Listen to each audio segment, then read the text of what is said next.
dans le prochain épisode de Demain nous appartient. Tandis que les parents de Sacha demandent à Margot de leur donner une seconde chance, Rose s'improvise nounou pour César et provoque l'inquiétude d'Anna. Jules, quant à lui, se fait arrêter. Capture d'écran TF1. Attention, les paragraphes qui suivent contiennent des spoilers sur l'épisode de Demain nous appartient diffusé lundi soir sur TF1. Si vous ne voulez rien savoir, passez votre chemin. Lundi 22 avril dans Demain nous appartient. Les parents de Sacha demandent à Margot de leur donner une seconde chance. Confrontée aux parents de Sacha, Margot refuse de leur parler et de les laisser approcher César. Alex est donc contraint de leur demander de partir. Une fois le week-end passé, Margot campe sur ses positions, malgré les arguments d'Alex qui continue de penser que les secrets de famille sont destructeurs et que César a le droit de grandir en connaissant ses grands-parents. Mais Margot lui fait comprendre que les seuls grands-parents de César auraient été ses parents à elle s'il était encore en vie. Elle ne peut envisager de pardonner à Jean-Charles et Natalia qui l'ont traitée comme une malpropre lorsqu'elle était à Paris avec Sacha. Mais Jean-Charles et Natalia ne se découragent pas et se rendent un peu plus tard au MA pour demander à Alex de parler à Margot et de la convaincre de leur donner une seconde chance. Alex leur propose alors de passer ce soir et le couple s'empresse d'aller acheter tout un tas de cadeaux pour le petit. Mais selon Nicolas, le frère de Jean-Charles, proche de Margot, l'adolescente se fiche de l'argent et ce n'est pas des cadeaux qui vont l'amadouer. Natalia assure être désolée et s'être excusée pour son comportement passé avec Margot, mais on devine rapidement que le couple n'a en réalité pas changé. Davis sur la jeune fille et pense qu'elle est irresponsable et incapable de s'occuper d'un bébé. Ont-ils pour projet de lui prendre César? Ce qui est certain c'est que Margot, comme Chloé, n'est pas ravie de les voir débarquer en fin de journée, les bras remplis de cadeaux. Mais lorsqu'il lui demande de leur accorder une autre chance, Margot semble touchée et tout le monde finit par se réunir dans le salon. Natalia trouve que César ressemble beaucoup à Sacha. Elle paraît aux anges avec son petit-fils dans les bras.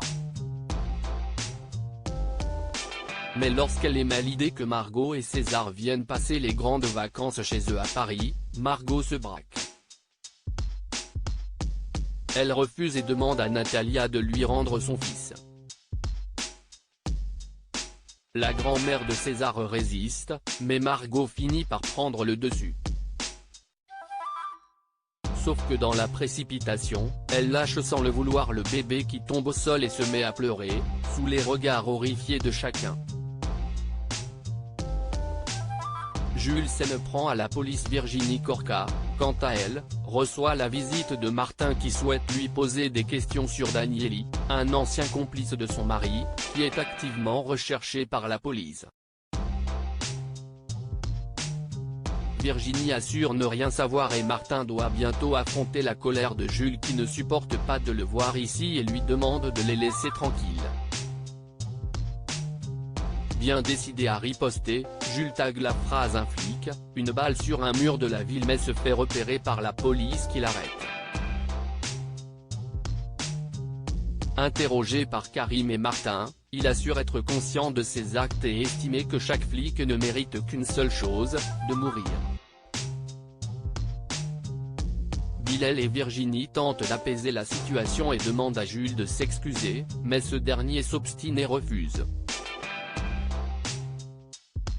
Karim lui fait alors comprendre qu'il fera peut-être moins son malin lorsqu'il sera face à un juge, mais Jules ne paraît pas très concerné par cette menace.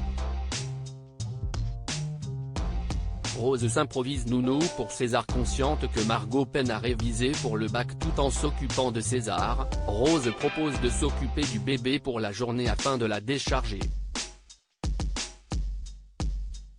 Mais Anna, qui rend visite à Rose chez elle un peu plus tard, s'étonne de la trouver en compagnie du petit et lui demande si Chloé est au courant. Après tout, elle-même n'a plus le droit de garder César puisque Chloé souhaite que Margot passe le plus de temps possible avec son fils afin de créer un lien avec lui. En arrivant à Info 7, Anna trouve Chloé et Fleur en pleine discussion et fait part de sa découverte à sa sœur qui n'a pas l'air de s'inquiéter de savoir César avec Rose. Fleur se permet alors de lui faire remarquer que Rose est instable et qu'elle, personnellement, ne l'aurait jamais laissé s'occuper de son fils. D'autant plus qu'elle vient de faire une fausse couche. Une fois chez elle, Chloé commence donc à s'inquiéter à son tour en réalisant que l'heure à laquelle son amie avait promis de ramener le petit est passée.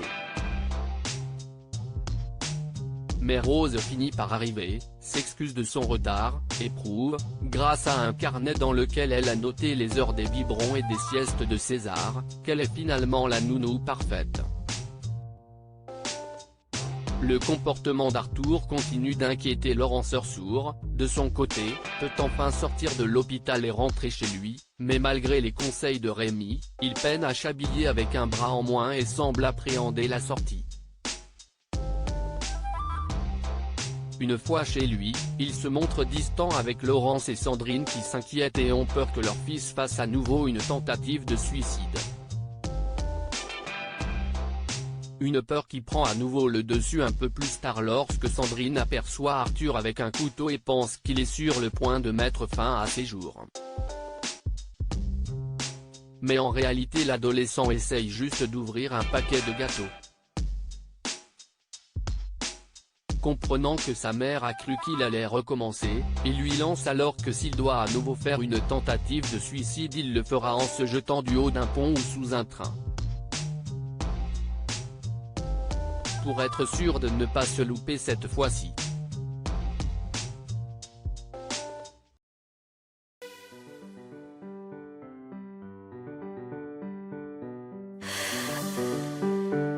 나